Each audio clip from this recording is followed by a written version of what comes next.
This is Tyler. Welcome back. I'm glad you're here. Thanks for joining me on this ongoing journey and adventure. In our last episode, we peeled back the curtain on modern tribes, how politics, culture, and our so called institutions mirror these primal us versus them dynamics we've carried since the dawn of gossip and ritual. We saw how universities and media incubate belief systems, how common lies and corruption erode our trust, and how meritocracies can calcify into complacent oligarchies when success breeds comfort. Today, we're shifting gears from the social to the material. We're going to trace the fire to information arc, the story of how each major energy breakthrough and technological leap didn't just change what we build, but who we became. Think about it. Mastering fire gave our ancestors warmth, safety, and cooked food, but it also set us on a path to separation from nature, transforming the way we live and work. Multiple millennia later, the shift to coal and oil powered steam engines, factories, and railroads, birthing crowded cities and unprecedented prosperity. And with them, smog, resource depletion, and new social stresses. Then came the Industrial Revolution, a tidal wave of mechanization that reshaped labor, wealth, and the very fabric of our communities. And now we stand in the information age, awash in data, decision paralysis, and technological complexity that compresses time and raises the stakes of every choice we make. Over the next episode, I want to ask you, how did each of these revolutions reshape our moral landscape? What unintended costs did progress impose on our environment, our communities, and our psyches? And where does nuclear energy, our most reliable, lowest cost power source, fit in the next chapter of human flourishing? So let's light that first spark and set out on this journey. From the flicker of prehistoric flames to modern technology optimism, discovering how energy and technology have driven and will continue to drive the greatest cycles of our civilization. Imagine for a moment our hunter-gatherer ancestors huddled around a crackling fire. Its warmth driving away predators, its glow drawing everyone into conversation and cooperation. Fire was our first technology, a tool that cooked food, extended waking hours, and cemented social bonds. But it also marked the beginning of our separation from the natural world. No longer fully at the mercy of daylight or raw meat, we learned to manipulate our environment. And with that power came the first steps towards domestication. Fast forward, say, 10,000 years, and the agrarian revolution, when humans began to cultivate grains, herd animals, and store surplus food in jars, suddenly we could settle in one place, build permanent homes, and grow our numbers far beyond the limits of the nomadic life.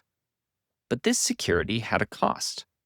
We traded the intimate feedback loop of foraging, where every hunger pang taught us about our land, for the rigid rhythms of planting and harvesting.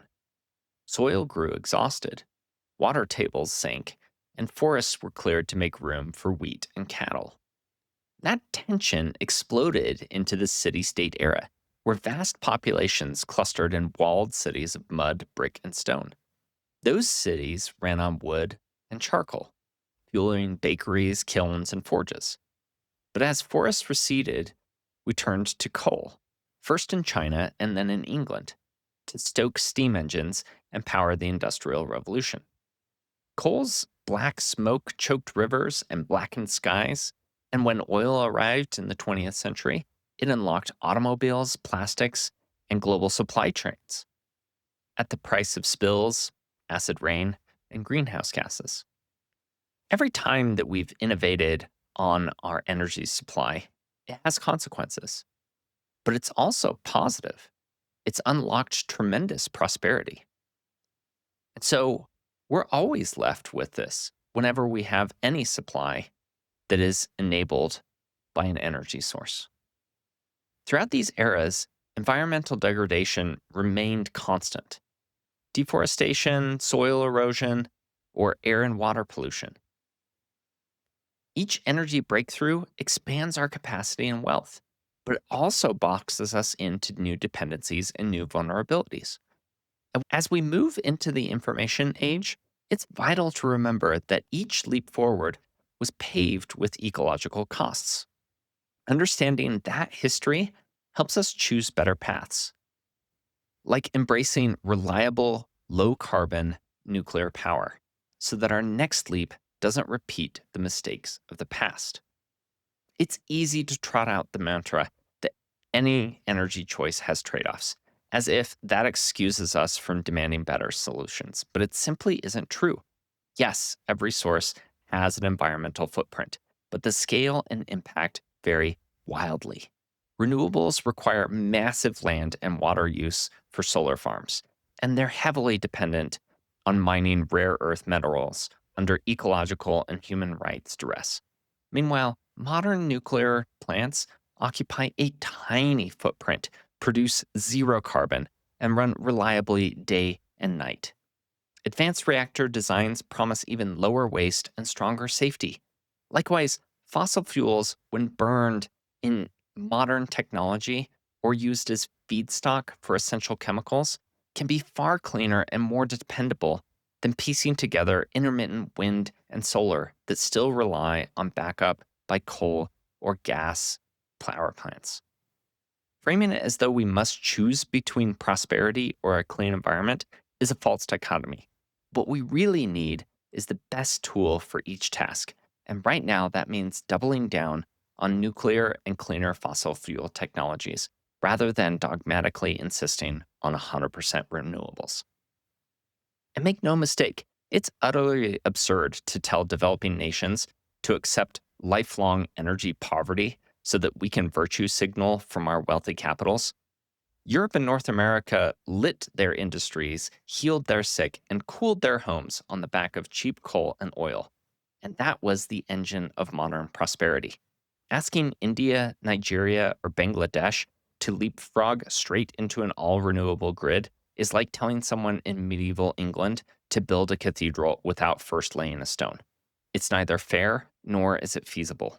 If our goal is to lift the world out of extreme poverty, which is an admirable goal, we must offer the same arsenal of reliable, affordable power that powered our own rise and fast. Finally, let's call out the hypocrisy of green aristocracy. I hear these people constantly preach degrowth and zero child policies, as if the rest of the world should starve or stop having families. But I just don't see many of them giving up their private jets or volunteering to not have children themselves. The carbon footprint of 2 children is enormous. It's enormous for any family. And if they truly believe that we are destroying the planet by having more children, let them lead by example. Insisting that ordinary families eat less meat and drive compact cars while they jet off to Davos, dine on imported food, and lecture us on population control, it's not leadership, it's arrogance. Real stewardship would mean making tough choices ourselves first, not hectoring everyone else from our ivory towers. Only then can we have an honest conversation about how to power a prosperous world without wrecking our ecology. By the late 18th century, steam power cracked open a door to the New World.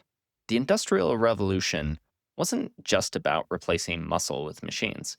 It was a wholesale reimagining of work, production, and daily life. Steam engines drove textile mills, freeing us from water wheels and hand looms. Factories meant we could concentrate hundreds of workers under one roof, each performing a single, highly specialized task. Division of labor, an idea Adam Smith celebrated, became a reality on the shop floor, transforming weaving, spinning, and later metalworking into efficient mass production marvels. That mechanization only told half the story, though. As soon as steam locomotives meandered out of Manchester and Pittsburgh, we switched from charcoal to fossil fuels. We could scale in ways previously unimagined. Coal and oil powered the Bessemer furnaces that turned iron into steel, strong enough to build railroads, bridges, and skyscrapers. Rail networks stitch continents together, enabling raw materials to travel faster and finished goods to flood new markets. Steamships cut transit lines in half, and factory towns sprouted overnight around coal fields and ironworks. By the early 20th century, entire economies ran on black gold, and the nation's prosperity was measured in tons of steel and barrels of oil.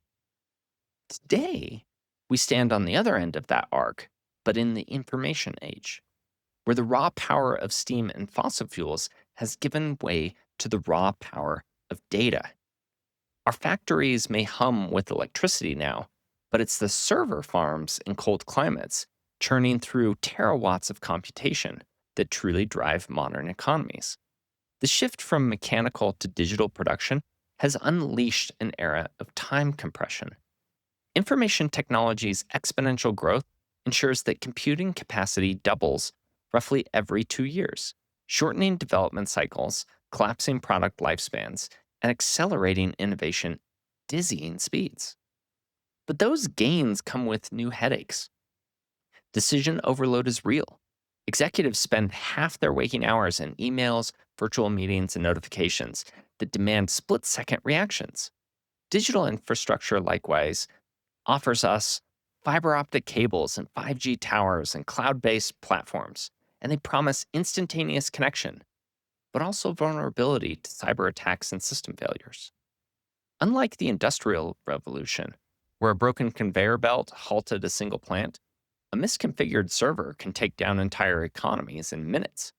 The pace of change is breathtaking, and keeping up demand not only in technical skill, but also moral clarity about when to slow down, reflect, and ensure that these marbles of the information serve humanity.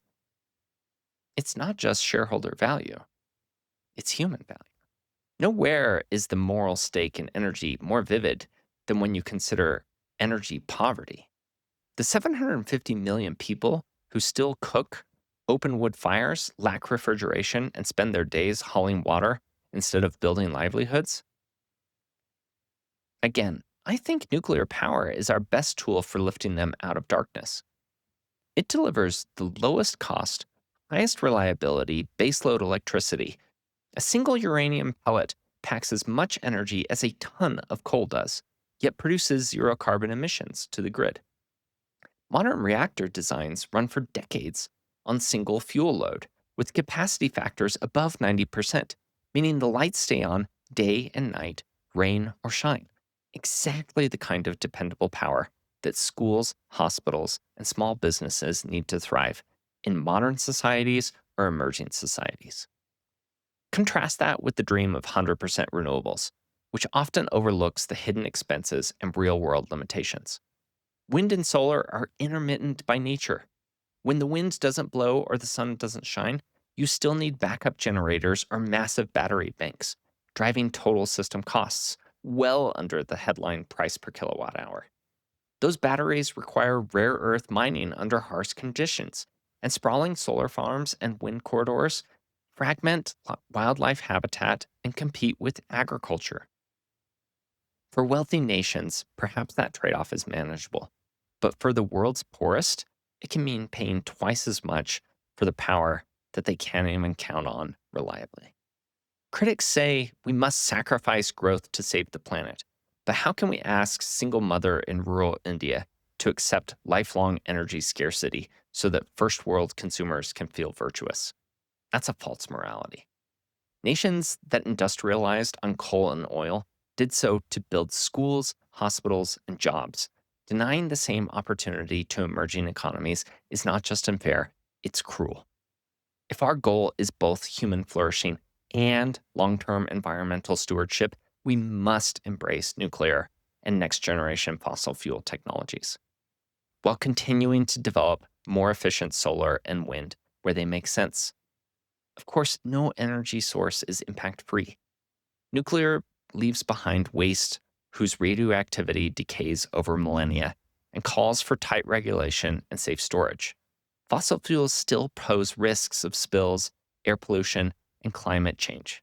But we shouldn't let perfect be the enemy of good, especially when the alternative is condemning billions to smoke filled shacks and stunted economies. The true moral trade off isn't between energy and the environment, it's between energy abundance that empowers the poor and the luxury of discomfort demanded by a privileged few.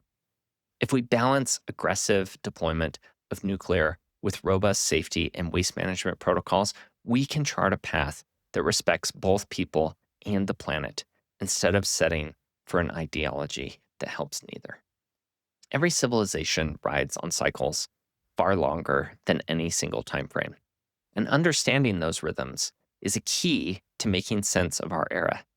Ray Dalio, in his landmark work, The Long-Term Debt and Prosperity Cycles, shows us how economies swing between leverage booms when credit floods the system, asset prices soar, and optimism reigns, and painful deleveragings when debt collapses, asset bubbles burst, and societies scramble to restore balance.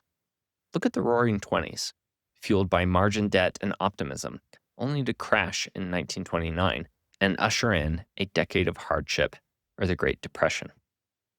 Or the housing and credit boom of the early 2000s, followed by the 2008 financial crisis. These aren't random disasters. They're the natural pulse of accumulation and correction that every complex economy endures. Layer on top of these economic ideas is James Burnham's Managerial Revolution, the rise of a professional bureaucratic class that wields real power behind the scenes. In early industrial America and Europe, oil barons and railroad tycoons once held sway. Today, it's C suite executives, regulatory agencies, and not for profit boards that set the rules, often insulated from shareholders and voters alike. As organizations grew too large for owner managers to steer personally their enterprises, they handed the reins to salaried professionals whose incentives shifted towards preserving the status quo and expanding their own self interest. The result is what Burnham prophetically called a rule by managers, where strategic decisions favor stability over innovation, entrenchment bureaucracy over entrepreneurial risk. But understanding these cycles gets even sharper when we see how they play out in our institutions and companies. As Dalio's debt cycles build ever larger booms, we've watched a managerial class, those corporate C-suites, government regulators, and board members, gradually hijack the very organizations that once drove innovation. James Burnham warned of this managerial revolution. Whereas our grandparents built companies through hands-on creativity and risk-taking, today's managers prioritize stability, process control, and protecting their fiefdoms. The innovators and creators, the engineers, the entrepreneurs, and the artists find themselves squeezed out, their bold ideas smothered under layers of compliance memos and quarterly forecasts. And Peter Turchin's theory of elite overproduction, as we talked about previously, dovetails perfectly here.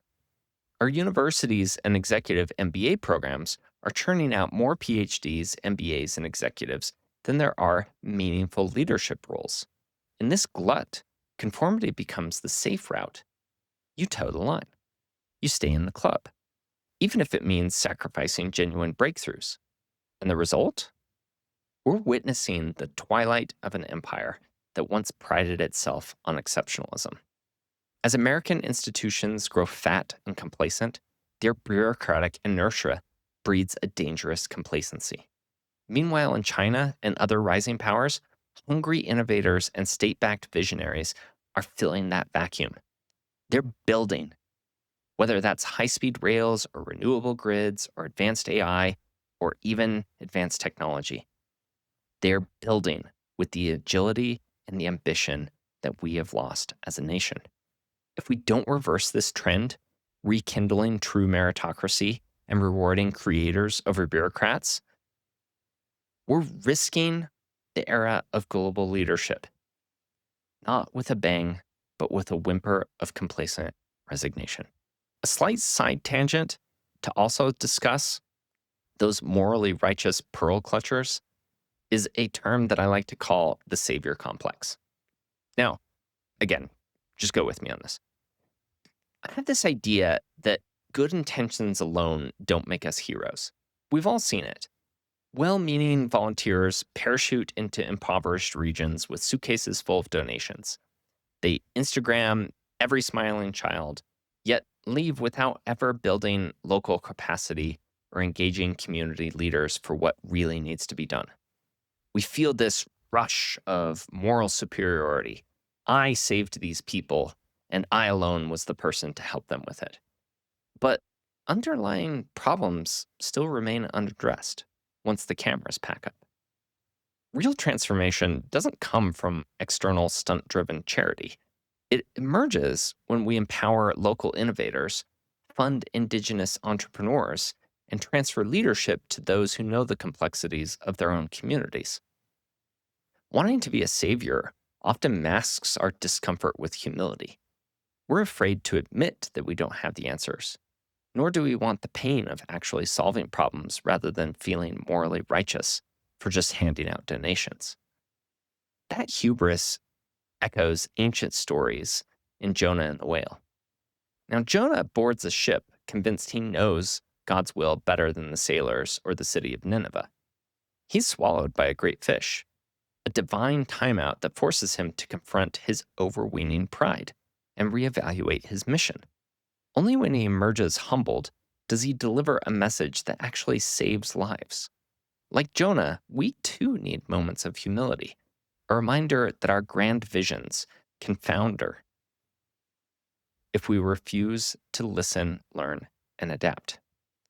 So, coming back around, how do we find ethical role models in our era that would embody those traits that we're looking for? We need to look beyond so called strong dictators whose images are cultivated over propaganda and authoritarian truths, or the celebrities whose real life recordings provide salacious gossip over true character. True role models are the silent heroes, people like Steve Irwin and Mr. Rogers, or hardworking parents who sacrifice weekend leisure to coach their child's team with compassion and consistency. Think of the late Pope John Paul II or Pope Francis, whose moral clarity and personal courage inspired millions without ever seizing political power. Or consider Nelson Mandela, who forgave his captors to forge a multiracial democracy.